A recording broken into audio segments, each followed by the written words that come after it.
Hi everybody, welcome to my YouTube channel Dr. Srinivas Medical Concepts and my FB page Dr. Srinivas Concepts. This is Dr. Srinivas, neurologist from Rajahmundry, Andhra Pradesh, India. I am also the medical author of the book Focused Neurology. My email is sriklpm@gmail.com. Today we are going to talk about a very interesting and fascinating topic, Cognitive Neurology Part 13, Higher Cerebral Functions. So today we'll be talking about a very interesting topic, the higher cerebral functions. Abnormalities of mental state could be caused by a focal lesion such as a stroke or tumor, or a diffuse disease such as a toxic or metabolic encephalopathy, or a degenerative process such as Alzheimer's disease.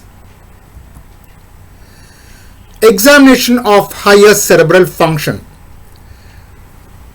It includes about 13 important points which we need to examine in a person who is supposed to be having a higher cerebral function disorder.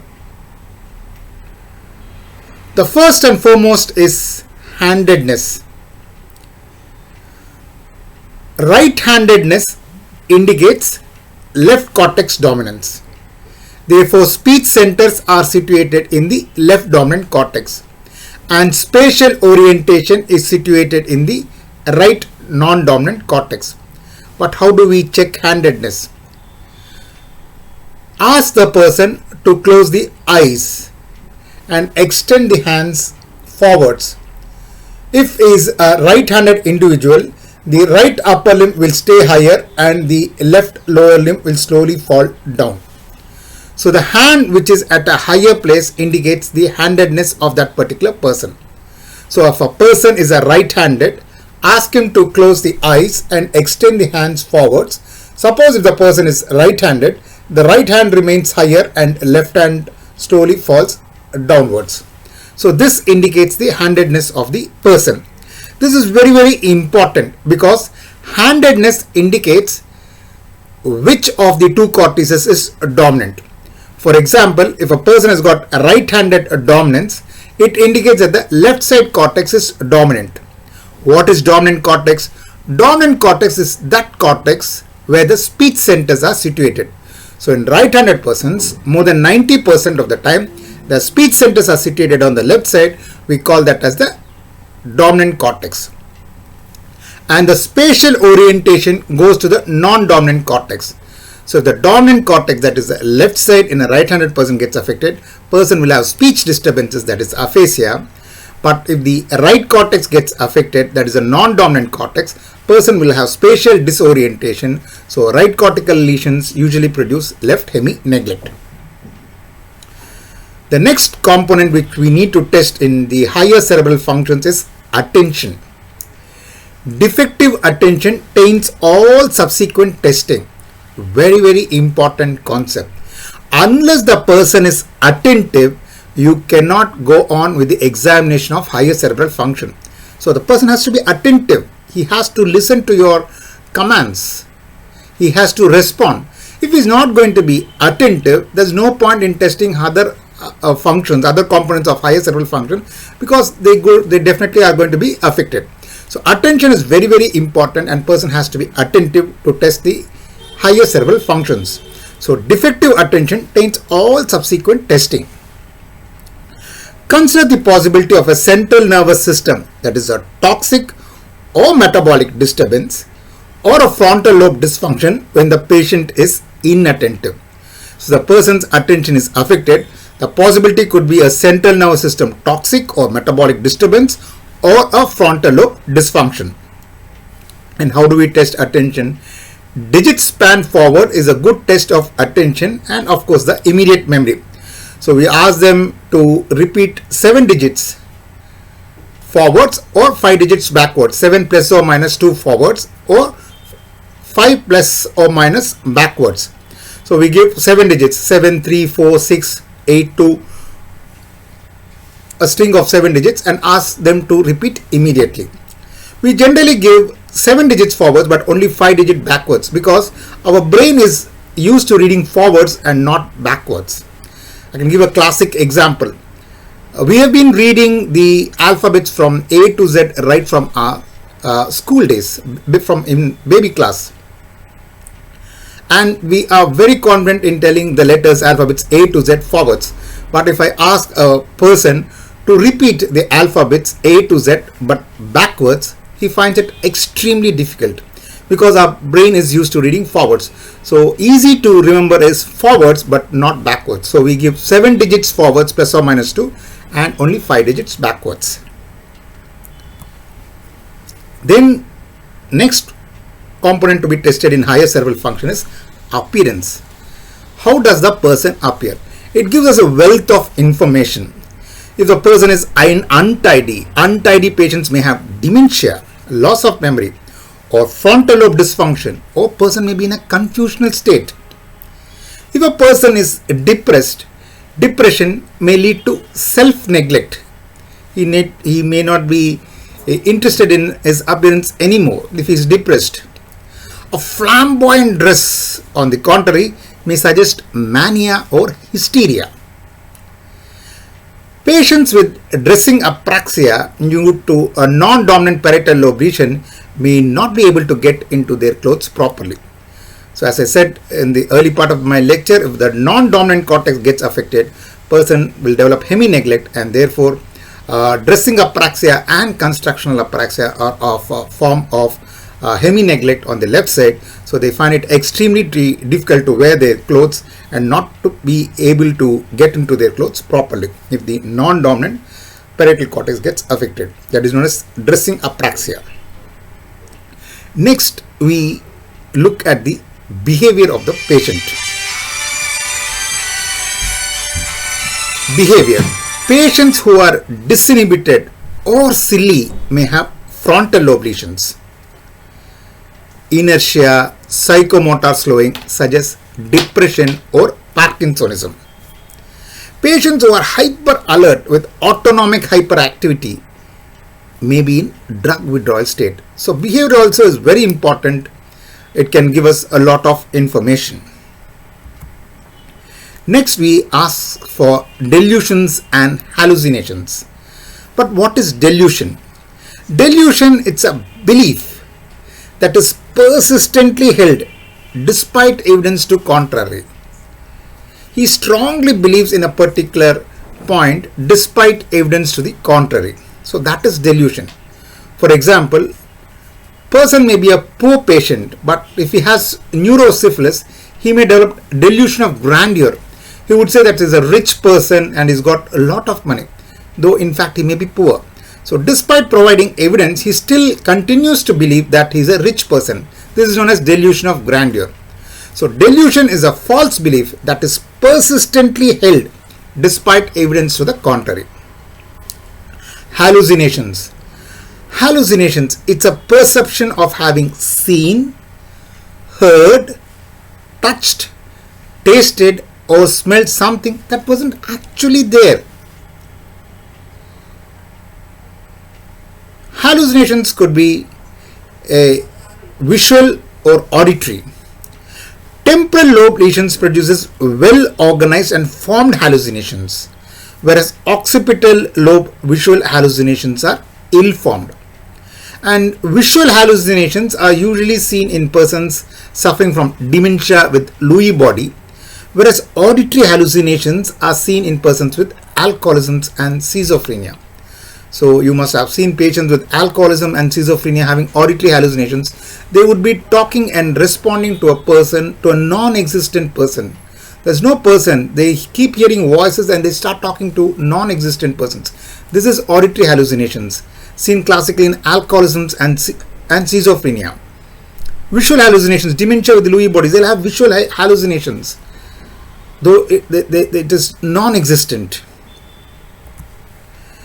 Next, we check out on the orientation, whether the person is oriented to time, place, or person. It is tested by asking the person to state his or her name, location, where he is, and time, date, and the day of the week. In the presence of disease, orientation to time is impaired first and then orientation to place. Only rarely is there disorientation to person. Normally, most patients can estimate the time within 1 hour. Toxic and metabolic encephalopathies usually affect orientation. Then we check the language. As I said, language resides in the dominant cortex. For most of the right-handers, 90%, more than 90% of the right-handers, the language resides in the left side of the cortex, what we call it as the dominant cortex. There are basically two epicenters for language: Wernicke's area for comprehension, Broca's area for fluency. We have the intervening, the connecting tract between the Wernicke's area and the Broca's area, which is known as arcuate fasciculus, which is responsible for conduction and therefore a repetition. So if Wernicke's area gets affected, person cannot comprehend. If arcuate fasciculus gets affected, patient cannot repeat. If Broca's area gets affected, patient cannot speak fluently. And we also check whether the person is able to name or not, though there's the exact location of naming is not definitely known. We check out on reading and writing. So these are all the important components of language we test. So if a person has got fluency which is affected, normally a person will be able to speak at least 100 to 110 words per minute. If he is not able to speak at least 10 words per minute, we call that a non-fluent speech seen in Broca's aphasia. So if fluency is affected, person has got Broca's aphasia. If comprehension is affected, patient is not able to understand a person's speech. That means Wernicke's area is affected, temporal lobe, that is Wernicke's aphasia. If the person is not able to repeat what is told to him, what is asked to be repeated, that means the arcuate fasciculus is affected. The naming, anomia is the most important single component to be affected in language disorders. There is no specific localization for naming. Reading, if the person is not able to read what has been written, we call that as alexia, difficulty in reading. So we can have alexia with agraphia and alexia without agraphia. Alexia with agraphia, that is difficulty in writing, is also seen as a part of Gerstmann syndrome. And alexia without agraphia is seen in left posterior cerebral artery lesions. So we test all these components: fluency, comprehension, repetition, naming, reading and writing when we are assessing the language functions in the examination of higher cerebral functions. Next, we test memory. We have three types of memory: immediate memory, which is otherwise known as working memory, which goes to the dorsolateral prefrontal cortex. So immediate memory, we give some digits, example of phone number, and ask him to repeat immediately within seconds. So if he is able to repeat within seconds of the numbers which we've just given example of phone number, that means his immediate memory is good, the working memory is good, that is the dorsolateral prefrontal cortex is good. Second, we test the short-term memory. We give three unrelated articles like pen, tie and watch and ask him to repeat after 15 minutes. If he is able to repeat, that means his short-term memory is good. Sometimes episodic memory is also loosely attached as a short-term memory. Episodic memory, it denotes a particular memory event related to time. For example, when a person has completed his MBBS or when he has given his final year exam, it is related to time, episodic memory. So short-term and episodic memory are almost similar. Then we check out on the long-term memory. Long-term memory means events which have really happened many years ago. A long-term memory or remote memory. It is otherwise known as semantic memory or fund of information. So we ask his childhood events, the name of the school or the president or prime minister's name, and other important points which is related to the fund of information. So this is long-term or semantic or remote memory. So memory, we check three important points. One is immediate memory or working memory, dorsolateral prefrontal cortex. Short-term or episodic memory, that is the hippocampus. Long-term or semantic and fund of information, that is the lateral temporal cortex. Next we check on the insight and judgment. Insight, it is tested by asking the patient to describe how he would respond to situations having a variety of potential outcomes. So insight, it is tested by asking the patient to insight, and judgment, it is tested by asking the patient to describe how he would respond to situations having a variety of potential outcomes. For example, how he would respond if his house is on fire, whether he would stay there or whether he would run away, what he would do, what are the potential outcomes. So we give a situation and ask him to tell how he would respond to situations having a variety of potential outcomes. But then giving a situation which is not a real lifetime situation, he may be able to tell, but when he is actually placed in a real lifetime situation, he may not be able to do it. So insight and judgment. Lack of insight into the illness to the point of denial of any disability, anosognosia, may occur with non-dominant parietal lesions. So non-dominant parietal lesions, they'll have hemi-neglect, so much so that they completely neglect the left side of the body. Even if we pinch the left side of the body, they may ask, whose hand you're pinching at? They even deny the existence of the illness of the left side. So this is known as anosognosia.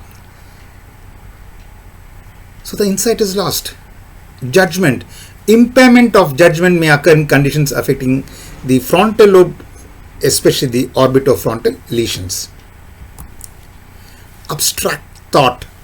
It can be tested by asking the patients to describe similarities between various objects or concepts, like apples and oranges. They belong to fruits category. Desk and chair, for example, they belong to an educational category. So we need to ask the person. The abstract thought, can be tested by asking the patient to describe similarities between various objects or concepts. Impaired abstraction may occur in many conditions, but particularly is common with frontal lobe lesions. So when the frontal lobe gets affected, they would have lost the abstract thought. The next component we check in the examination of higher cerebral function is calculation. It is assessed by asking the patient to carry out a computation that is appropriate to the patient's age and education. Example, serial subtraction of 7 from 100. So 100 minus 7 is 93. Then we ask them to subtract 7 from 93. So we keep on asking them to keep subtracting 7. Impaired calculating ability may occur in posterior dominant hemispheric lesions, either as an isolated defect or as a part of Gerstmann syndrome. The angular gyrus on the left side is specially responsible for calculation. So the angular gyrus gets affected on the dominant side, the calculation can get affected as an isolated lesion or as a part of Gerstmann syndrome, where they'll have finger agnosia, right-left disorientation, alexia and agraphia and acalculia. Praxis. Praxis means action. Apraxia, it is the inability to carry out on request a motor act in the absence of any weakness, sensory loss or other deficit involving the affected part.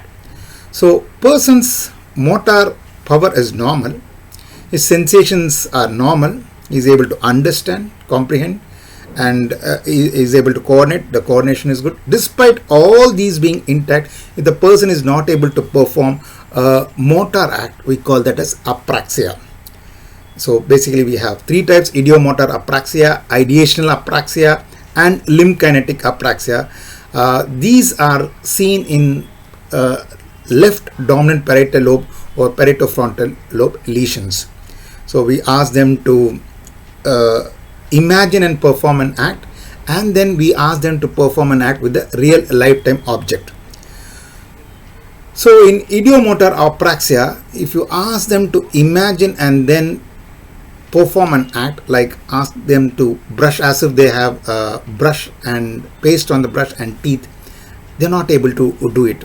But when you actually give them a brush with a paste, the real lifetime object, they are able to brush well. So they cannot imagine and then perform, but if given a real lifetime object, they are able to perform well. So activities of daily living are not impaired because with real lifetime object, they are able to perform well. This is known as idiomotor apraxia, the lesion being in the left dominant parietal lobe lesions. But if paretofrontal connections and frontal lobe per se gets affected, they'll develop ideational apraxia. Since the frontal lobe per se gets affected, even with real lifetime object, they are not able to perform the motor act. They may be able to perform in bits and pieces, but not in a sequential manner. For example, if you give them a brush and ask them to show the sequence of the brushing their teeth, they may start first brushing the teeth without paste, and then they may put the paste on the brush. So they may go out of sequence. This is known as ideational apraxia, where the frontal lobe per se gets affected. So here they act out of sequence. Since with real lifetime objects they are not able to perform a learned motor act, activities of daily living are impaired in ideational apraxia. Fortunately, ideomotor apraxia is more common than ideational apraxia. Ideomotor apraxia, where the person is not even aware of that he's got deficit. It is the doctor who examines and picks up. Whereas ideational apraxia, person himself says that he's not able to perform activities of daily living. So how do we test? We ask the person to wave goodbye, imitate use of comb, how he dresses and how he constructs. Example, copying a tube. The ideational apraxia, ideomotor apraxia or limb kinetic apraxia are usually seen in dominant parietal lobe lesions. But dressing apraxia and constructional apraxia, they are more to do with the spatial orientation, and hence they are seen in the non-dominant parietal lobe lesions. So dressing apraxia and constructional apraxia, they are to do with the non-dominant parietal lobe lesions. Yeah, finally, gnosis. Gnosis means knowledge. So what is agnosia? It refers to the loss of impairment of the ability to know or recognize the meaning or import or a sensory stimulus, even though it has been perceived. For example, person's visual apparatus, eye is intact, but still the person is not able to give meaning to what he has seen. That is known as visual agnosia, where the lesion is in the occipital lobe. The person's auditory apparatus is normal, but the person is not able to give meaning to what he has heard. The lesion is in the temporal lobe, what we call as auditory agnosia. Anosognosia, if the non-dominant parietal lobe lesion is affected, they'll even deny the existence of one side of the body, the denial phenomena, which is known as anosognosia. So these are all the very important components of the examination of higher functions. In fact, when we start off presenting a central nervous system examination case, we start off with higher cerebral functions. So these are all the important components of the higher cerebral function which we need to examine in a patient. Hope you have understand listening to my concepts of higher function examination as much as I have enjoyed delivering it. And important points of the neurology I put in a book called as Focused Neurology in a Question Answer Format, where I am the author, Dr. Srinivas. It's available online from all the leading booksellers including Amazon. If interested, you can book it online. If you have enjoyed listening to my lecture, please like and subscribe to my YouTube channel, Dr. Srinivas Medical Concepts, and my FB page, Dr. Srinivas Concepts. And if you want to connect to me, you can connect to me on my email, sriklpm@gmail.com. Thank you. Bye.